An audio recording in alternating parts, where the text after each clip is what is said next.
Hi అండి, welcome to మేల్ సప్తమా టేస్ట్ ఫుడ్ అండి. అందరు బాగున్నారా? ఈరోజు మన సప్తమా టేస్ట్ ఫుడ్ ఛానల్లో వచ్చేసి కరివేపాకుతో పండుమిర్చి పచ్చడి అనమాట. ఇదేంటంటే పండుమిర్చి ఎన్ని తీసుకున్నానో, అంటే కరివేపాకు ఎంత తీసుకున్నానో దానికి ఈక్వల్గా పండుమిర్చి తీసుకున్నా. ఈ పండుమిర్చి కూడా ఏంటంటే శుభ్రంగా కడిగేసి నీడలో ఆరబెట్టాను అనమాట. తర్వాత ఇందులో వచ్చేసి మెంతి పొడి, పసుపు, ఆవాల పొడి, ధనియాల పొడి, జీలకర్ర పొడి అనమాట. ఇవి ఉన్నాయి. తర్వాత చింతపండు కూడా ఏంటంటే దీనికి ఈక్వల్గా తీసుకున్నా, కరెక్ట్గా టేస్ట్కు తగినంత తీసుకున్నా.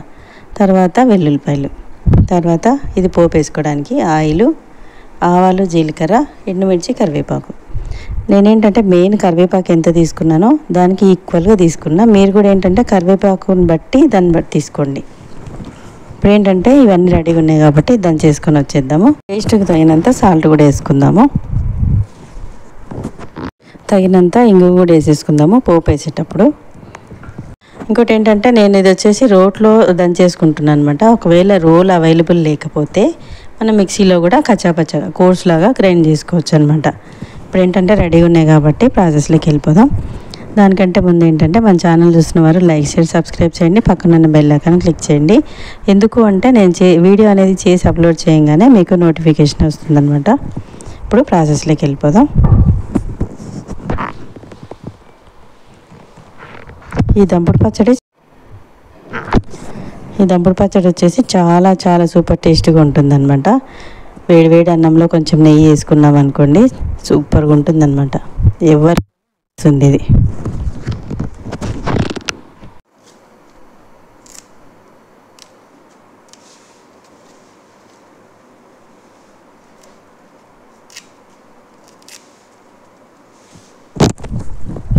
ఇప్పుడు కరివేపాకు, వెల్లుల్లి రెబ్బలు, సాల్ట్ ఈ 3 వేసి దంచేద్దాం.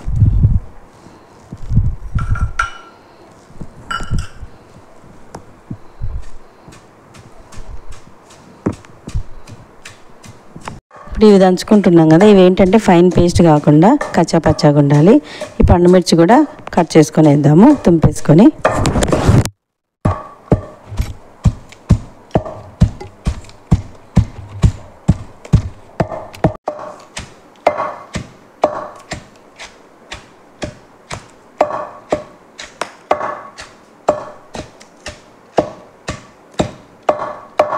ఇప్పుడు చింతపండు కూడా కొద్దిగా వేసేసుకుందాము.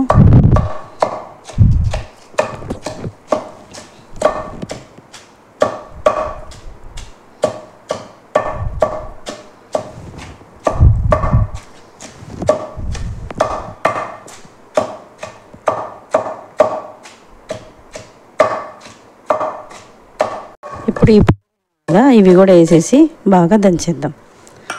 నేనేంటంటే ఇప్పుడే వేసేస్తున్నాను అనమాట. ఒకవేళ కావాలనుకుంటే మనం పోపు వేసేటప్పుడైనా వేసేసుకోవచ్చు అనమాట. వీటిని బాగా మిక్స్ అయ్యేలాగా దంచేద్దాం.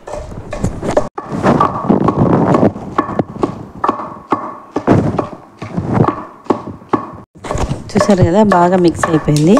ఇప్పుడు దీన్ని ఏంటంటే ప్లేట్లోకి షిఫ్ట్ చేసుకుందాం.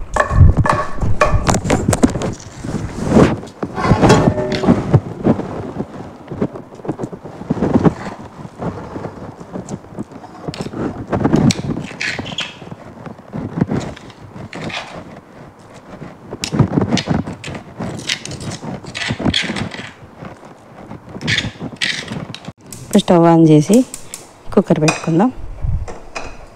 పోపు వేద్దాము. ఇందులో ఆయిల్ వేసేసుకుందాం.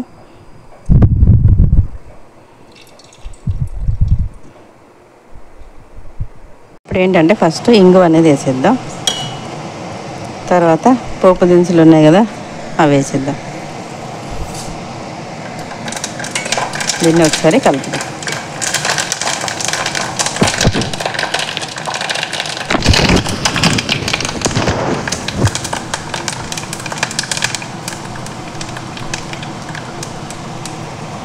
ఇప్పుడు స్టవ్ ఆపేద్దాం.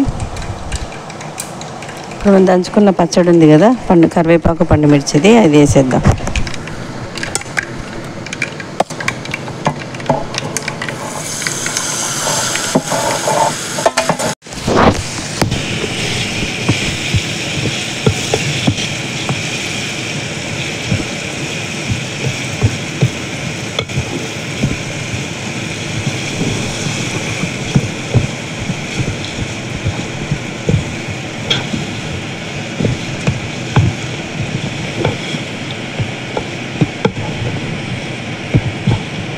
చూసారా, కారం కారంగా కమ్మగా పులుపు చాలా అంటే చాలా టేస్టీగా కరివేపాకుతో పండుమిర్చి పచ్చడి రెడీ అయిపోయిందనమాట. దంపుడు పచ్చడి ఇలా అయితే చేసి పెట్టండి. ఇలా చేసి పెట్టి తినేసి హ్యాపీగా హెల్తీగా ఉండండి. నమస్తే అండి. మరో వంటతో మళ్ళీ కలుద్దాము.